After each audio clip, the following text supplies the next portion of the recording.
Selamat datang dalam presentasi kami mengenai salah satu tonggak sejarah terpenting bangsa Indonesia, Sumpah Pemuda.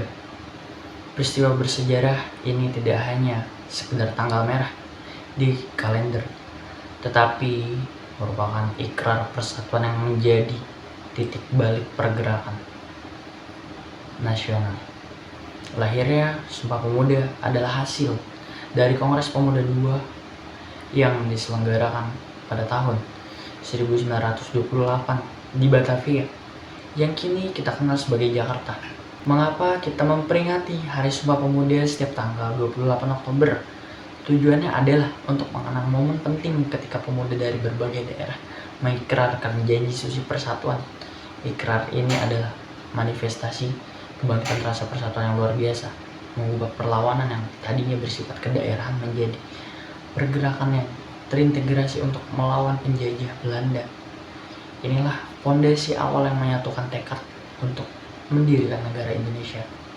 Tokoh-tokoh penting peristiwa besar ini tentu tak lepas dari peran para tokoh inspiratif. Beberapa figur sentral yang memiliki peran besar dalam Kongres Pemuda II antara lain Sugondo Joyo Puspito. Beliau adalah Ketua Kongres Pemuda II yang memegang peranan krusial dalam memimpin dan mengarahkan jalannya sidang agar mencapai kesepakatan persatuan. Yang kedua ada Muhammad Yamin.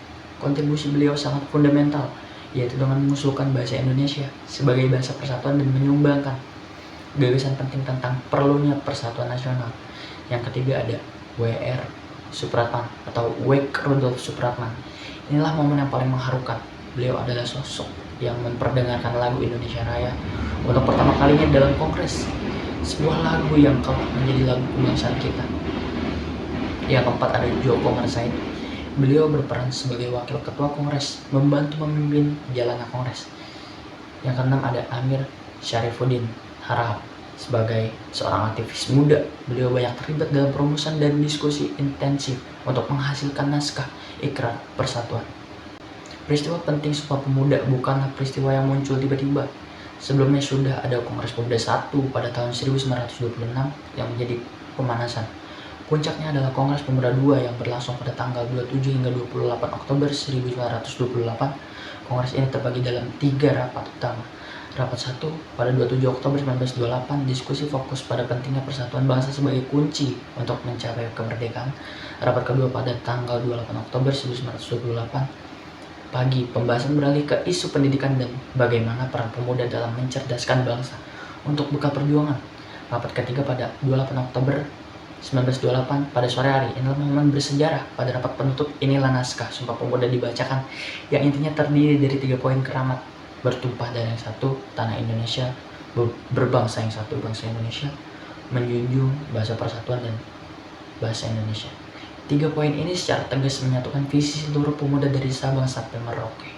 Peran pemuda dalam kemerdekaan Indonesia. Peran pemuda tidak berhenti setelah ikrar Sumpah Pemuda. Mereka terus menjadi motor penggerak hingga kemerdekaan. Pada poin A, yaitu membangkitkan semangat persatuan. Pemuda berhasil menyatukan berbagai suku dan organisasi yang sebelumnya hanya berjuang sendiri-sendiri saja, seperti Jong Java, Jong Sumatera, dan Jong Ambon, menjadi satu kesatuan atau kekuatan nasional. Pada poin B, yaitu menjadi penggerak perjuangan. Melalui organisasi-organisasi tersebut, pemuda aktif mengkritik penjajahan dan menyebarkan kesadaran nasional. Pada poin C, yaitu mendorong kemerdekaan.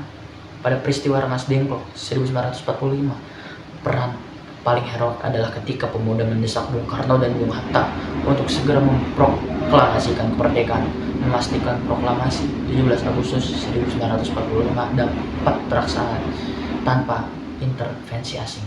Pada poin B, D, melahirkan tokoh-tokoh penting. Generasi pemuda saat itu kemudian menjadi pemimpin nasional dan pejuang kemerdekaan, membentuk fondasi pemerintahan Republik Indonesia. Kesimpulannya, sebagai penutup, dapat kita simpulkan bahwa Sumpah Pemuda yang lahir pada 28 Oktober 1928 melalui Kongres Pemuda II adalah momen penentuan identitas bangsa. Ikrar ini secara tegas mengakui satu tanah air, satu bangsa, dan satu bahasa Indonesia. Peristiwa ini menjadi dasar kuat persatuan nasional dan memainkan peran yang sangat besar dalam mendorong seluruh perjuangan bangsa menuju pintu gerbang kemerdekaan. Semangat persatuan inilah yang harus terus kita jaga dan kita teladani.